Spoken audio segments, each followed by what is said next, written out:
Hello అండి. కథా ప్రేమికులందరికీ మీ లక్ష్మీ శ్రీనివాస్ నమస్సుమాంజలి. లక్ష్మీ శ్రీనివాస్ కథా కాలక్షేపానికి అందరికీ స్వాగతం, సుస్వాగతం. ఈనాటి మన కథా కాలక్షేపంలో డాక్టర్ ఎస్విఎస్ కిషోర్ కుమార్ గారు వ్రాసిన కథాకావ్యం నారీ నారీ నడుమ మురారి 3వ భాగం నా మాటల్లో. అవును, మీకెలా తెలుసు అన్నాడు ఆశ్చర్యంగా.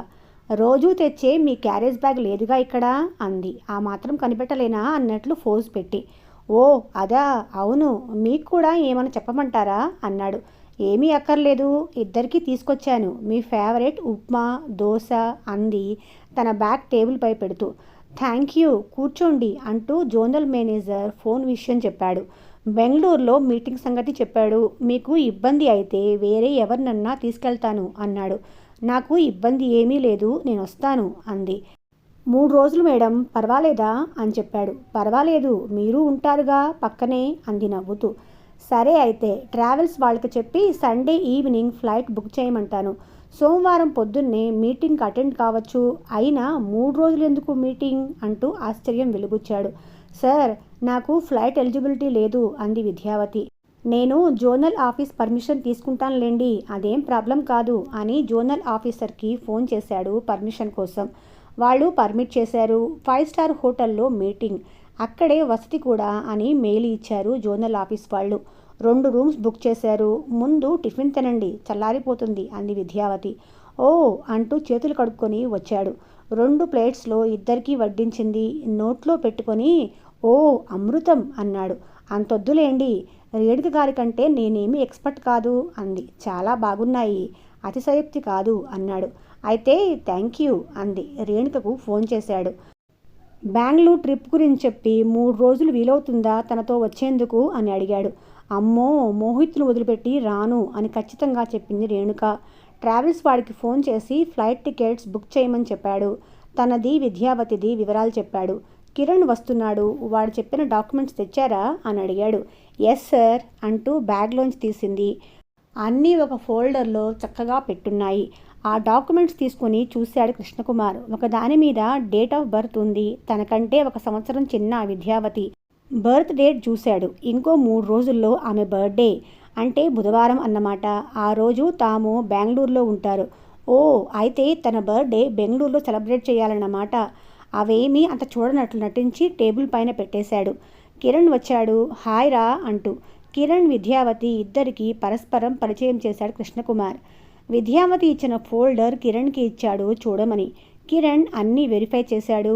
తాను ఇచ్చిన లిస్టు ప్రకారం అన్నీ ఉన్నాయి అందులో. గుడ్ అంటూ తను తెచ్చిన పేపర్స్ బయటకు తీశాడు. వాటిల్లో కొన్నిటి మీద సంతకం తీసుకున్నాడు. మెమొరాండమ్ ఆఫ్ డివోర్స్ డీడ్ కూడా ప్రింట్ చేసి తెచ్చాడు. అందులో మూర్తి, విద్యావతి ఇద్దరు సంతకాలు కావాలి. డివోర్స్ మంజూరు అయ్యేంత వరకు వాళ్ళు ఆ నిబంధనలకు కట్టుబడి ఉండాలి. ఎవ్వరూ వెనక్కి వెళ్ళకూడదు. అందుకోసం ఆ డీడ్.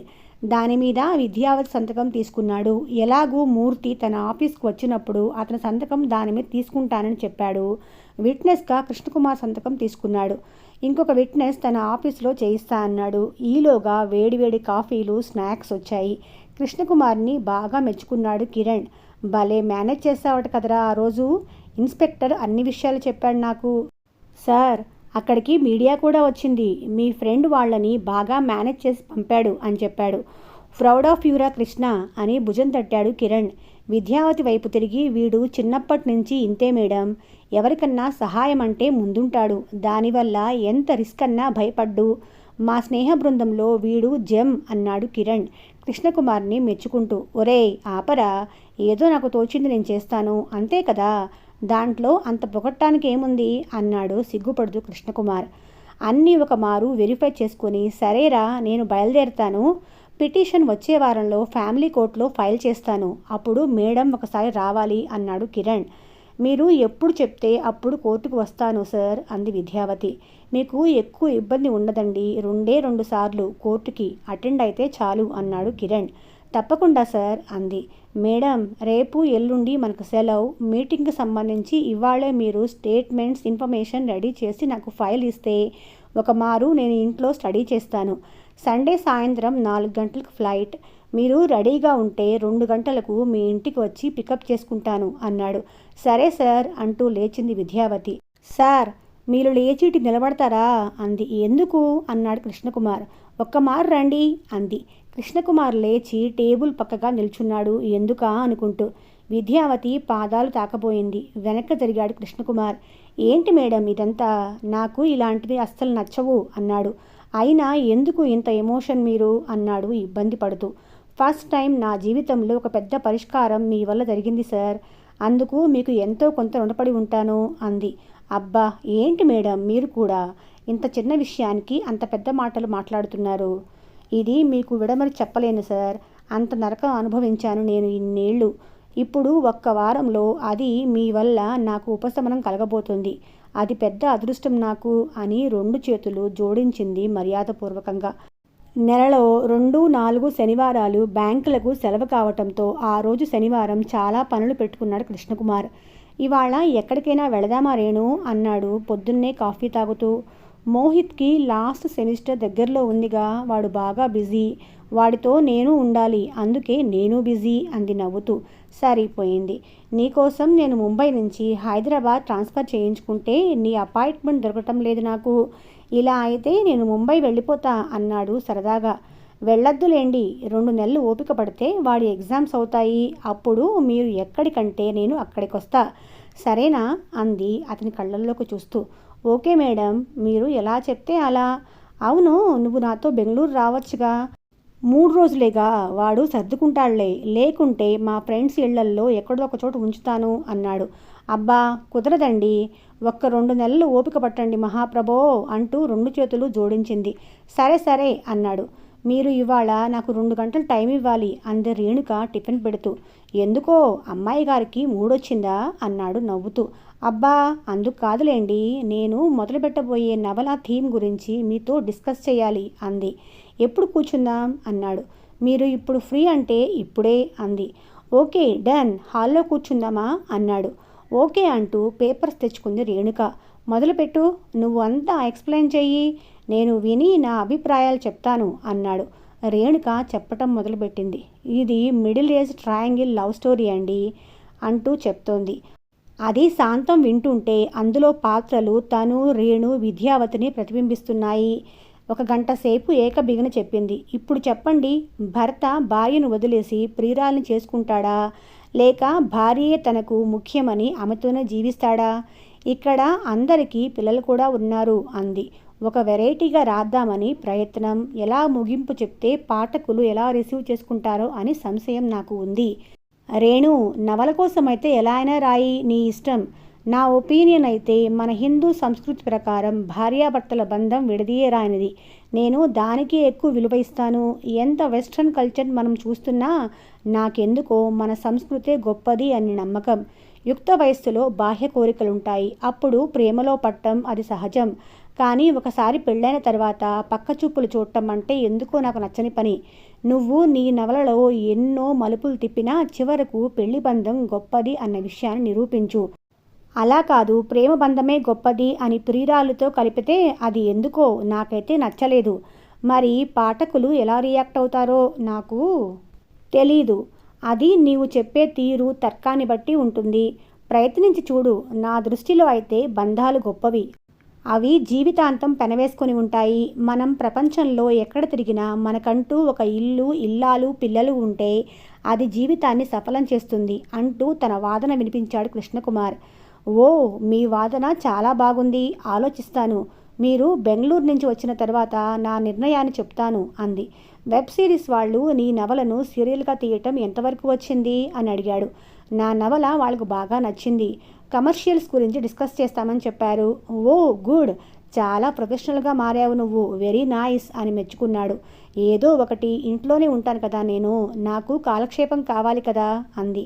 ఈ మధ్య చాలా వెబ్సైట్స్ వచ్చాయండి. అవి కొన్ని భాషల్లో ఆన్లైన్లో రచనలను పబ్లిష్ చేస్తున్నాయి. ఫ్రీగానే అనుకోండి. చాలామంది రాస్తూ ఉంటారు. వాటిల్లో రాయటం ఫ్రీనే, చదవటం ఫ్రీనే. పాఠకులు కూడా ఎక్కువే ఉంటారు. కొంతమంది రచయిత్రుల రచనలు సీరియల్స్కు, కథలకు వాటిల్లో బాగా డిమాండ్ ఉంది. పాఠకులు ఎక్కువ మంది చదువుతూ ఉంటారు వాళ్ళ రచనలను. అంతేకాకుండా రేటింగ్ సిస్టమ్, సమీక్షలు రాయటం వంటివి కూడా ఉన్నాయి. ఇది నా ఫ్రెండ్ మల్లీశ్వరి చెప్తే తెలిసింది. నేను రాద్దామని అనుకుంటున్నా. అందులోనే రైటింగ్ ప్యాడ్ ఉంటుందంట.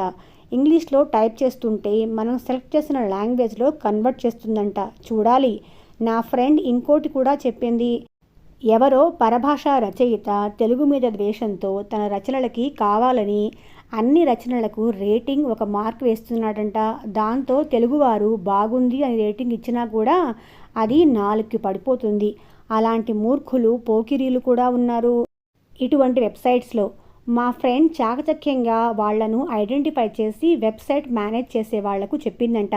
వాళ్ల మీద యాక్షన్ తీసుకోమని, లేకుంటే వాళ్ళు అందరినీ ఇబ్బంది పెడతారు. ముఖ్యంగా ఆడవాళ్లను అల్లరి చేసేందుకు ఇదొక మార్గం.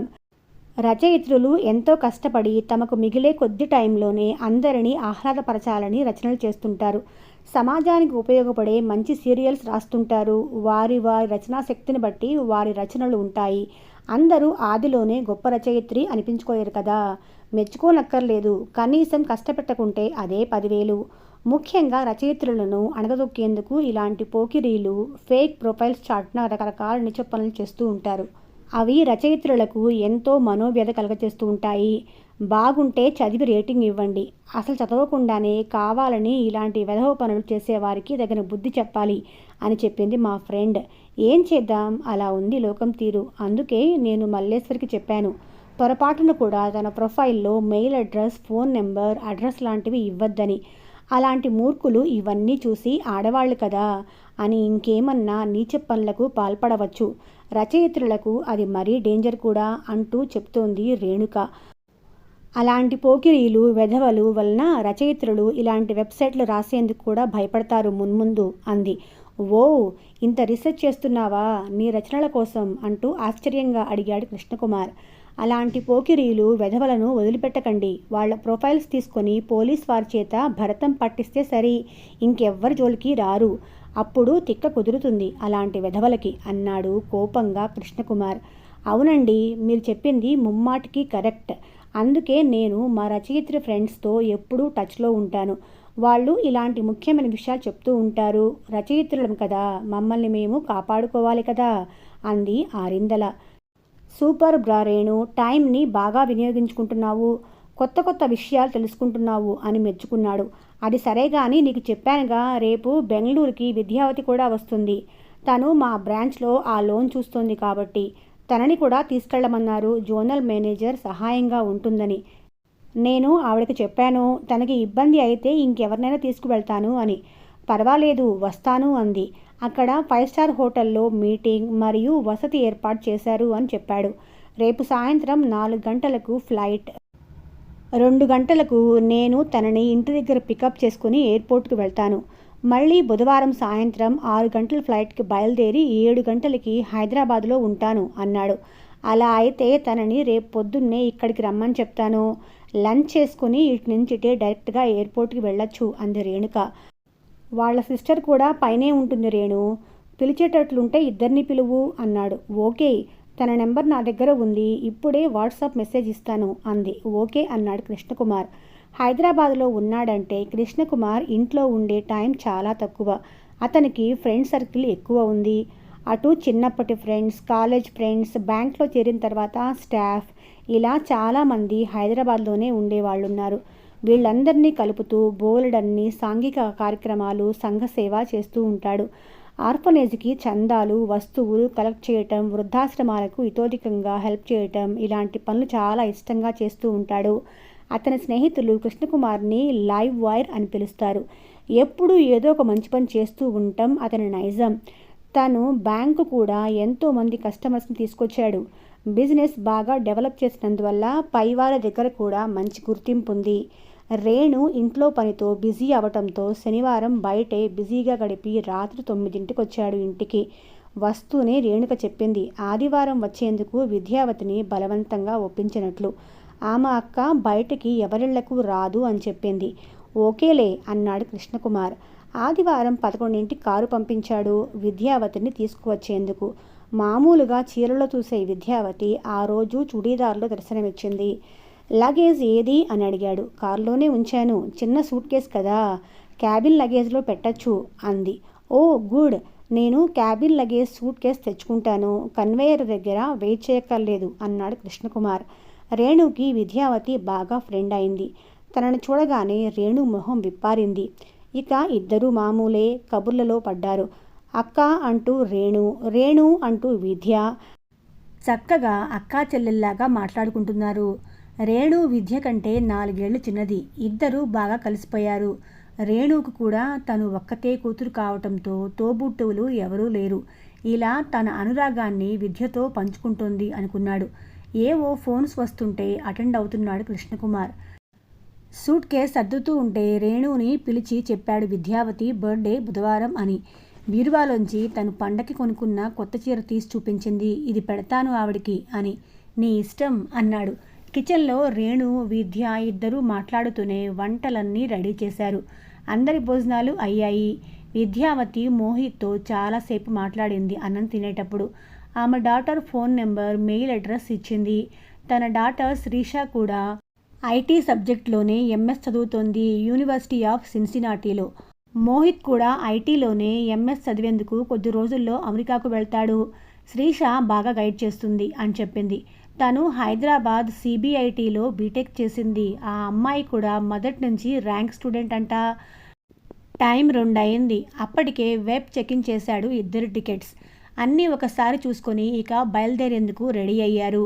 రేణుక విద్యావతిని సోఫాలో కూర్చోబెట్టి బొట్టు పెట్టి చీర ఇచ్చింది. ఇప్పుడు ఇవెందుకు రేణు అంది విద్యావతి మొహమాట పడుతూ. ఈ చీర బుధవారం కట్టుకో, అడ్వాన్స్ హ్యాపీ బర్త్డే విశేషక్క అంది రేణు ఆమె నుదుటిన ముద్దు పెడుతూ. నా బర్త్డే నీకెలా తెలుసు రేణు అంది ఆశ్చర్యంగా. ఆయన చెప్పారు ఇందాక అంది. కృష్ణకుమార్కి ఎలా తెలిసిందో అర్థమైంది విద్యావతికి. చాలా సంతోషమేసింది ఆమెకు. చాలా రోజుల తర్వాత మళ్ళీ అనురాగం, ఆప్యాయతలు ఆమెని ఉక్కిరిబిక్కిరి చేశాయి. కళ్ళల్లో కొంచెం తడిమెరిసింది కూడా. విద్యావతి జడలో మల్లెలు తురిమింది Renu. Aunty advance happy birthday అంటూ 5 స్టార్ చాక్లెట్స్ ఇచ్చాడు మోహిత్. థ్యాంక్స్ రా అంది విద్యావతి. నేను బెంగళూరులో చెప్తాను అన్నాడు కృష్ణకుమార్ తననే చూస్తున్న విద్యావతితో. కళ్ళతోనే ఓకే అన్నట్లు నవ్వింది. ఇద్దరూ లిఫ్ట్లో దిగి కారు ఎక్కారు.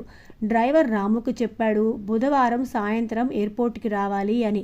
సరే సార్ అన్నాడు. వచ్చే హడావిడిలో బోర్డింగ్ పాస్ ప్రింట్ చేసి తీసుకురావటం మర్చిపోయాడు.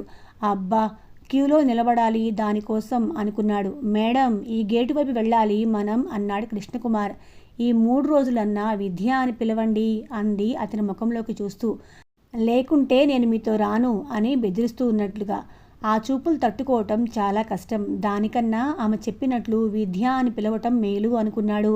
సరే విద్య ఇటు వెళ్ళాలి విద్య అని మాటి మాటికి విద్య విద్య అంటున్నాడు కావాలని, తనని ఉడికిద్దామని. అతనికి పరాయి వాళ్ళని అలా పేరు పెట్టి పిలవటం అస్సలు గిట్టదు. కాలేజ్ ఫ్రెండ్స్ వరకు అమ్మాయిలు చక్కగా పేరు పెట్టి పిలిచేవాడు. బ్యాంక్లో చేరిన తర్వాత తన పంథా మార్చుకున్నాడు. సంబోధన అఫీషియల్గా ఉండేట్లు చూసుకుంటున్నాడు. అన్నిసార్లు విద్యలు అనాల్సిన పనిలేదు. నేనేమీ నామజపం చేయమనలేదు మిమ్మల్ని. మేడం బదులు విద్య అనండి చాలు అంది నవ్వుతూ. సరే అన్నాడు. లోపలికి వెళ్ళేటప్పుడు చిన్న ర్యాంప్ ఉంది. తను చూసుకోలేదు, తట్టుకోబోయింది. గట్టిగా చెయ్యి పట్టుకున్నాడు పడుతుందేమో అని. చూసుకుని నడవండి అన్నాడు. థ్యాంక్స్, మీరు పక్కనే ఉన్నారుగా అందుకే చూడట్లేదు అంది. అబ్బా ఈ చిలిపి మాటలు, కొంటె చేష్టలు 3 రోజులు భరించాలి అనుకున్నాడు మనసులో. హైదరాబాద్ ఎయిర్పోర్టు ఎప్పుడు క్రిక్కిరిసి ఉండేది. అందులోనూ మధ్యాహ్నం జనాలు చాలామంది ఉన్నారు. ఆదివారం కామోసు ఇంకా ఎక్కువ మంది ఉన్నారు. బోర్డింగ్ పాస్ కోసం క్యూలో నిల్చున్నారు. తన ముందు నిలుచున్న విద్య జడలో మల్లెపూలు గుప్పు గుప్పున తన ముక్కును తాకుతున్నాయి. తన బాడీ పెర్ఫ్యూమ్ అతని చుట్టూ చక్కర్లు కొడుతోంది. ఈ క్యూలో ఇంకో 10 నిమిషాలు పట్టేటట్లుంది. విద్య నీ జడలో పూలు పడేట్లు ఉన్నాయి అన్నాడు మెల్లగా ఆమె చెవి దగ్గర చెబుతూ ఉన్నట్లు. సర్ది పెట్టండి మీరే అంది. అబ్బా అది కూడా నేనేనా? ఏం సర్ది పెట్టచ్చుగా మీరు? మీ స్నేహితురాలైతే ఆ మాత్రం చెయ్యరా? నేను కూడా మీ ఫ్రెండ్ అనుకోండి అంది. సరే సరే అంటూ సర్ది పెట్టాడు. ఆమె మృదువైన వెంట్రుకలు చేతులకు తగలటం ఏదో అనిపించింది. అందుకే ఇటువంటి వాటికి తాను దూరంగా ఉంటాడు. కానీ ఈవిడ వదలట్లేదు. చుట్టూ చూశాడు ఎవరైనా గమనించారేమో అని. అందరూ ఎవరి బిజీలో వాళ్ళు ఉన్నారు. హమ్మయ్య అనుకున్నాడు. బోర్డింగ్ పాస్ ప్రింట్ చేసి ఇస్తూ happy journey Mr K and Mrs V అని అంది కౌంటర్ ఎగ్జిక్యూటివ్. ఇదేదో బాగుంది కదా అంది విద్య. ఏంటి అన్నాడు. మిస్టర్ కే అండ్ మిసెస్ వి. మీరు పూర్తిగా విద్య అనకుండా షార్ట్ కట్ వి అనొచ్చు, నేను మిమ్మల్ని కే అనొచ్చు అంది నవ్వుతూ. కృష్ణకుమార్ ఏమీ మాట్లాడలేదు. కాస్త నవ్వండి బాబు, మీ సొమ్మేం పోదు అంది. సరే సరే నవ్వుతాన్లే అన్నాడు. పెద్దగా నవ్వబోయాడు. వారిస్తూ అంతొద్దు, కొంచెం నవ్వితే చాలు అంది. సెక్యూరిటీ చెక్ పూర్తయింది. సూట్ కేస్ వీల్స్ మీద లాగుతూ మెల్లగా వెళుతున్నారు, అటు ఇటు షాప్స్ చూసుకుంటూ. బోర్డింగ్కి ఇంకా చాలా టైం ఉంది. హాయ్ కృష్ణ అని ఓ ఆడగొంతు వినిపించింది వెనక నుంచి. ఎవర్ని, నన్నేనా అని వెనక్కు తిరిగాడు కృష్ణకుమార్. తన డిగ్రీ క్లాస్మేట్ శైలజ. ఆ రోజుల్లో కాలేజీ బ్యూటీ తను. ఓ హాయ్ శైలు అన్నాడు ఆశ్చర్యంగా. నువ్వేంటి ఇలా, ఎక్కడికి ప్రయాణం? చాలా రోజులైంది నిన్ను చూసి అన్నాడు. ముంబై వెళ్తున్నాను రా కృష్ణ. మా హస్బెండ్ లండన్లో ఉంటారు, నీకు తెలుసుగా. ముంబైలో మా అత్తగారు వాళ్ళ ఇంట్లో ఒక వారం ఉండి అటు నుంచి లండన్ వెళ్తాను అంది. నువ్వేంటి సర్ప్రైజ్? నిజమే, మనం కలిసి చాలా ఏళ్ళయింది. ఫేస్బుక్లో హాయ్ అనటమే కానీ డైరెక్ట్ మాటలు లేవు కదా. వాట్సాప్లో నువ్వెక్కువ రెస్పాన్స్ ఇవ్వవు, అందుకే వదిలేశాను అంది కోపంగా. విద్యని చూస్తూ, నీ వైఫ్ రేణుక్ కదా, ఎప్పుడో 10 ఏళ్ల క్రితం ఒక ఫోటోలో మీ ఇద్దరిని చూశాను, మళ్ళీ ఇప్పుడే చూడటం. నాకంటే అందంగా ఉందిరా, అందుకే అప్పుడు నన్ను పెళ్లి చేసుకోమంటే వద్దన్నావా? ఇంత అందగత్త నీకు దొరుకుతుందని ముందే తెలుసన్నమాట. హోల్డ్ ఆన్ శైలు, నీ మాటల స్పీడ్లో ఏమీ మార్పు లేదు. ఈవిడ రేణు కాదు శైలు, మా కొలీగ్ విద్యావతి. మేము బ్యాంక్ మీటింగ్ ఉంటే బెంగళూరు వెళ్తున్నాము అన్నాడు. ఓ సారీరా. సారీ మేడం అంది నొచ్చుకుంటూ. ఇంకా టైం ఉందిగా, రా కాసేపు కాఫీ తాగుతూ మాట్లాడుకుందాం అంది శైలజ. అందరూ కాఫీ హౌస్లో కూర్చున్నారు. కృష్ణకుమార్ కాఫీలు తెచ్చేందుకు వెళ్ళాడు. సెల్ఫ్ సర్వీస్ కదా. శైలజ కబుర్ల బుట్ట, నాన్ స్టాప్గా వాగుతూ ఉంటుంది. ఎదుటివాళ్ళు కొత్త పాత అనే తేడా ఉండదు. విద్యతో కబుర్లు మొదలుపెట్టింది. వీడు నేను డిగ్రీ క్లాస్మేట్స్ అండి. వీడు అని ఎందుకు అంటున్నానంటే, కృష్ణ నాకంటే 1 సంవత్సరం చిన్న. మా క్లాస్లో అందరికంటే చిన్న వీడు. అందరం వీడిని చీటికి మాటికి ఆట పట్టిస్తూ ఉండేవాళ్ళం. వీడికేమో చదువు తప్పితే ఇంకో ధ్యాస ఉండేది కాదు. అప్పుడు అందరం ఎంతో సరదాగా పేర్లు పెట్టి పిలుచుకుంటూ హ్యాపీగా ఉండేవాళ్ళం. ఎవ్వరూ పరిధులు దాటేవారు కాదు. కాలేజీ పోటీల్లో కృష్ణ మిస్టర్ హ్యాండ్సమ్గా సెలెక్ట్ అయితే నేను మిస్ బ్యూటీగా సెలెక్ట్ అయ్యాను. అప్పుడే కృష్ణని అడిగాను, పెళ్లి చేసుకుందాంరా అని. పై చదువులు చదవాలి, మంచి ఉద్యోగం సంపాదించాలి అంటూ సాగదీశాడు. నాకు ఓపిక పోయి మా పేరెంట్స్ తెచ్చిన సంబంధం చేసుకున్నాను. కాలం మారినా తరాలు మారినా వీడి మైండ్ సెట్ మాత్రం మారదు. కడిగిన ముత్యం కృష్ణ, అందుకే ఎప్పటికీ మా అందరి గుండెల్లో వీడు ఫేవరెట్ స్టార్. మా బ్యాచ్ వాళ్ళం ఎవ్వరు కలిసినా ముందు వీడి గురించే మాట్లాడుకుంటాం అంది శైలజ. కాలేజీ వార్షికోత్సవాలకి వరూధుని ప్రవరాఖ్య నాటకం వేశాం. నేను వరూధుని, కృష్ణ ప్రవరాఖ్యుడు. ప్రవరాఖ్యుడు పాత్రలో వీడు జీవించేశాడు. నేను స్టేజ్ పైనే బుగ్గ మీద ముద్దు పెడితే ఇక పరుగో పరుగు. మళ్ళీ పట్టుకురావాల్సి వచ్చింది. ఆ దెబ్బకు జ్వరం వచ్చి వారం రోజులు లీవ్ పెట్టాడు అని పకపక నవ్వుతూ చెప్తోంది శైలజ. కృష్ణకుమార్ ఇటే చూస్తున్నాడు. ఏమి మాట్లాడుతోందా ఈ శైలజ అని. అతనికి భయం, కాలేజీలో జరిగిన ఇన్సిడెంట్స్ అన్నీ చెప్పేస్తుందేమో అని. అతను అనుకున్నట్లే అయింది. రారా కృష్ణ, మన వరూధిని ప్రవరాఖ్య నాటకం గురించి చెప్పేశాను విద్యకి అంది. అబ్బా అని తలపట్టుకున్నాడు కృష్ణకుమార్. చూశావా విద్య, నేను చెప్పలేదు, ఇప్పటికీ వీడంతే, మారడు కాక మారడు. సరేలే తల్లి, నన్ను వదిలేయి, నీ సంగతులు చెప్పు. ఎంతమంది పిల్లలు, ఏం చేస్తున్నారు అన్నాడు. ట్విన్స్, కొంచెం లేటుగా ప్లాన్ చేశాము. ఇద్దరు ఇప్పుడు +2లో ఉన్నారు అంది. నీ సంగతి ఏంటి అంది. నాకు ఒక్కడే అబ్బాయి. ఓ నైస్ రా. నీవు మీ ఆవిడ లండన్కి రండి, హాయిగా ఒక 1 నెల రోజులు ఉందరు కానీ అందరం ఎంచక్కా ఎంజాయ్ చేయొచ్చు అంది. తప్పకుండా. ఈసారి హైదరాబాద్ వచ్చినప్పుడు మీ వాళ్ళింటికి వెళ్లకుండా డైరెక్ట్గా మా ఇంటికే రావాలి నువ్వు అన్నాడు. ఓకేరా, బాయ్. అనౌన్స్మెంట్ ఇచ్చారు, నేను వెళతాను అంది శైలజ. ఓకే బాయ్ అని లేచాడు కృష్ణకుమార్. తమ ఫ్లైట్ కూడా అనౌన్స్మెంట్ ఇవ్వడంతో విద్య కూడా అతనితో పాటే లేచింది. కృష్ణ, విద్య డిపార్చర్ ఎంట్రన్స్ గేటు వైపు దారి తీశారు. 1 నిమిషం ఆగండి అంది విద్య. ఎందుకు అన్నాడు. జస్ట్ ఒక సెల్ఫీ, ఇక్కడ బ్యాక్గ్రౌండ్ చాలా బాగుంది. అవును, ఎయిర్పోర్ట్కి వచ్చినప్పటి నుంచి గమనిస్తున్నాను, ఫొటోస్ క్లిక్ క్లిక్ మనిపిస్తున్నావు. ఒక 100 తీసావా ఇప్పటికీ అన్నాడు.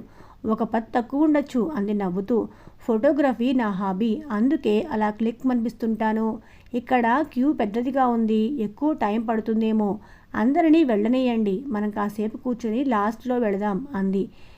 యాజ్ యూ ప్లీజ్ అని కూర్చున్నారు ఇద్దరు. మీ శైలు మీ గురించి ఎన్నో మంచి విషయాలు చెప్పింది. మీకు రామ్ కుమార్ అని పేరు పెట్టి ఉండాల్సింది అంది. అలా ఎందుకు? కృష్ణకుమార్ పేరు బాగానే ఉందిగా, దానికేమైంది? మరీ మీకు అంతమంది గోపికలు లేరుగా, ఒక్కరంటే ఒక్కరేగా అంది ఉడికిస్తూ. ఇదేమీ రాజుల కాలం కాదుగా, అంతమంది రాణులు ఉండటానికి. నా రేణు నాకు 10,000 గోపికలతో సమానం. తనే నా జీవన సర్వస్వం అన్నాడు.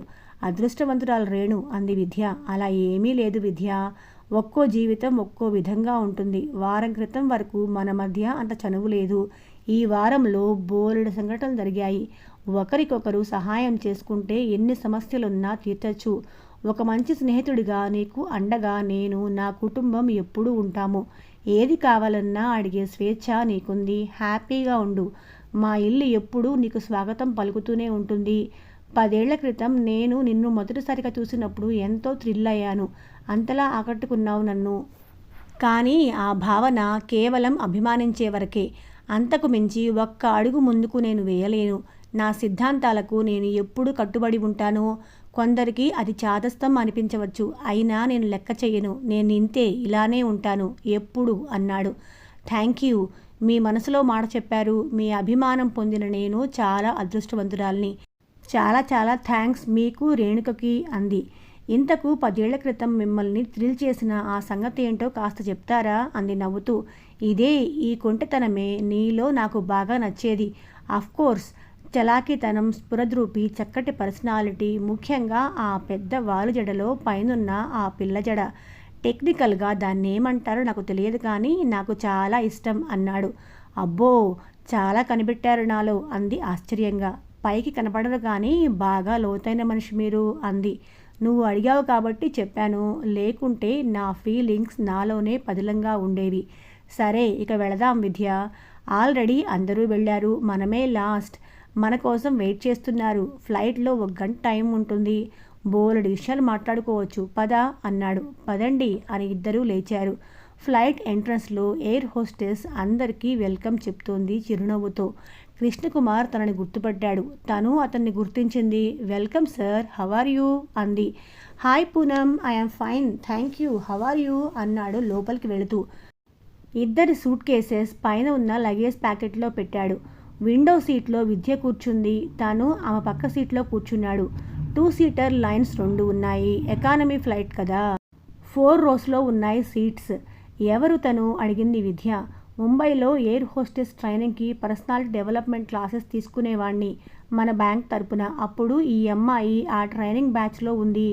పబ్లిసిటీ కోసం మన బ్యాంక్ కొన్ని ట్రైనింగ్ స్పాన్సర్స్ చేసేది. మన స్టాఫ్ వెళ్ళి కొన్ని క్లాస్ చెప్పేవాళ్ళం. ఓ నైస్ అంది.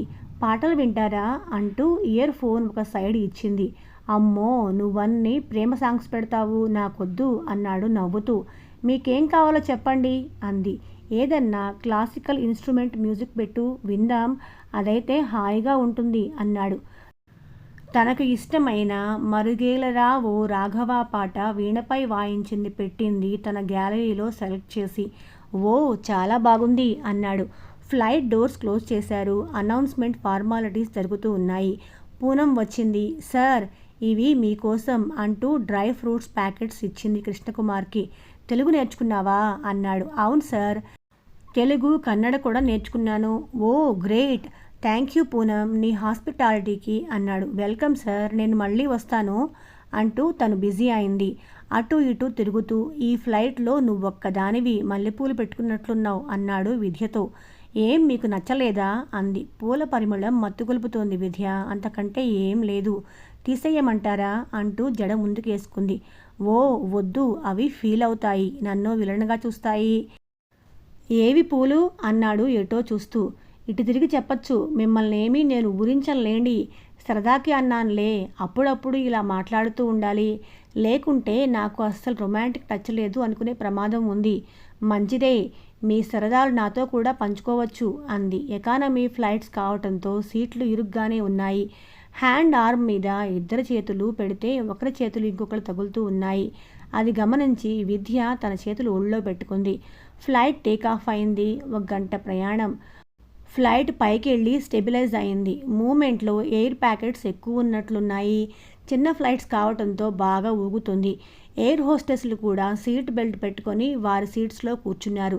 ఎయిర్ హోస్టెస్ అనౌన్స్మెంట్ ఇస్తోంది. ఎయిర్ ప్యాకెట్స్ వలన కొంచెం టర్ఫ్నల్స్ ఉంది, కంగారు పడకండి అని చెప్తోంది. టర్ఫ్నల్స్ మరీ ఎక్కువగా ఊగుతూ ఉండటంతో విద్య కంగారు పడి కృష్ణకుమార్ చేయి గట్టిగా పట్టుకుని అతని భుజంపై తలవాల్చింది. భయంగా ఉంది అంటూ. ఏమీ ప్రాబ్లం లేదు విద్య, డోంట్ వర్రీ అన్నాడు. అలా ఊగుతూ ఉండటంతో అతనికి కూడా కంగారుగానే ఉంది. అది పైకి కనపడనీయకుండా విద్యకు ధైర్యం చెబుతున్నాడు. తల తిప్పి పక్కకు చూస్తే తన భుజంపై వాలిన విద్య మొహం దగ్గరగా కనిపిస్తోంది. ఆమె ఊపిరి వెచ్చగా తన మెడకు తగిలి గిలిగింతలు పెడుతోంది. ఆమె ముంగురులు అతని ముఖాన్ని తాకుతూ అల్లరి చేస్తున్నాయి. పైలట్ చెప్తున్నాడు, ఫస్ట్ టైం వాతావరణం కొంచెం గాలితో కూడా ఇబ్బందిగా ఉంది. ఎవ్వరూ భయపడద్దు, సేఫ్గానే తీసుకువెళ్తున్నాను అని హామీ ఇస్తున్నాడు. ఉన్నట్లుండి పెద్ద కుదుపు రావటంతో కంగారులో ఆమె వైపు చూసిన కృష్ణకుమార్ మొహం వంగి అతని పెదవులు విద్య పెదవులను అద్దినట్లుగా తగిలాయి. అనుకోకుండా జరగటంతో కృష్ణకుమార్ ఆశ్చర్య కంగారు పడి ఇటు జరగబోయాడు.